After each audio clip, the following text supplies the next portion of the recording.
Oh, just finished another 20 big ones for today, right? Alright, so a little water and then cut a piece of the ginger, anti-inflammatory. So, hydrate, water, sleep, sugar. Here's my message to Durianrider. So I'm calling out to you on Durianrider. So if you think there's not another vegan, I'm sure you think there is, but if there is any other vegan, fruitarian, mostly raw vegan out there who is performing at a professional level, here I am. I know I've watched a lot of your videos, and well, I noticed you said some things about you can't to compete, you have to dope or something like that, and well, I'm telling you, the Run Rider, I train 100% clean, raw, mostly raw vegan, some cooked foods once a day, but in the end, I think the performance edge in athletics and in running and cycling is being vegan, and I totally agree with you on that. But I do not agree on saying that in order to run a 13-minute 5K, you have to be on some sort of steroid or anything like that.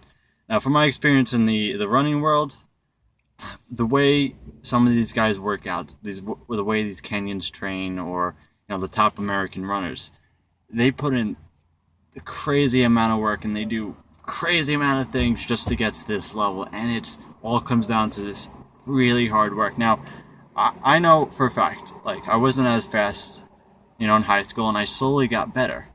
And throughout the 8 years I've been running, and this first year being now an elite runner, I got down to a sub 14-minute 5K. It took me, I guess 7-8 years. But I think about that. I'm 23 years old right now. My prime is going to be, around 30. So in another 8 years, can I take off 1 minute in my 5K and go sub 13 minutes? Well, you tell me what you think, because I think it's totally possible to do this clean. I think people who take drugs or steroids have a quick peak, when in a couple of years they dope and then their body is burnt out. So they may, run that sub 13-minute 5K at the age of 22, 23, and then that's it.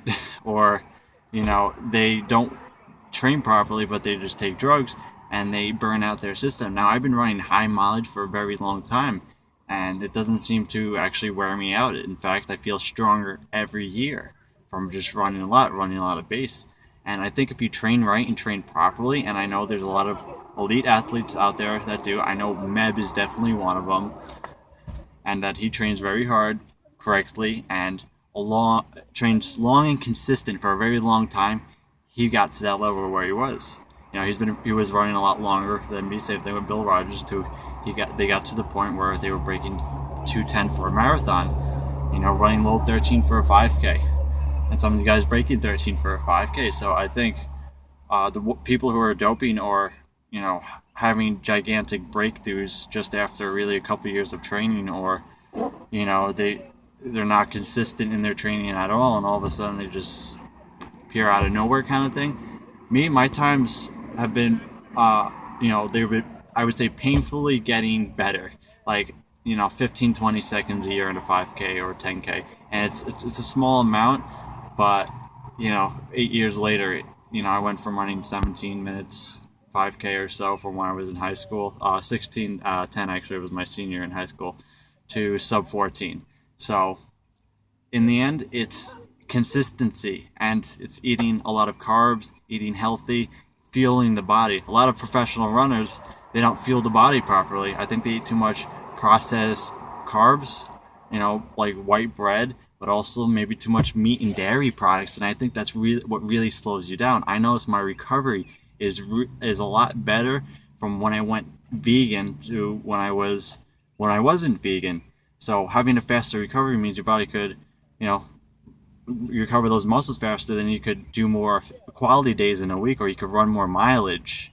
And I'm a high mileage guy, but I'm calling this out to Durianrider. You got Durianrider and Freely. You guys got the right idea. You know what you got to do. You know what the way it is. I think I know you guys spend a lot of time on YouTube, And I don't spend as much time on YouTube, but I try to get a video up every day.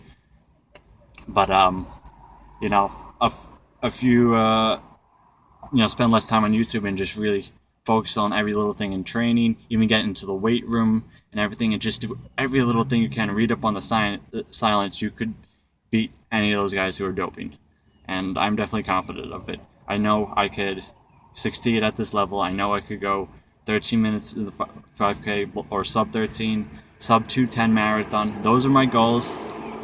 And you treat your body right, you train hard, you stay consistent, because what I learned was consistent running with consistent mileage is better than big little peaks of really hard intensity and then just like not running for a week or being burnt out, So fairly high intensity and keep it very long. And every once in a while, I throw in those 190-mile weeks or something like that, and I just do some crazy stuff just to get that little edge, Maybe it gives me the last 2 or 3 seconds in the 5K to, either, come in first or come in fifth. It could mean 2 or 3 seconds. So you got to push your limits.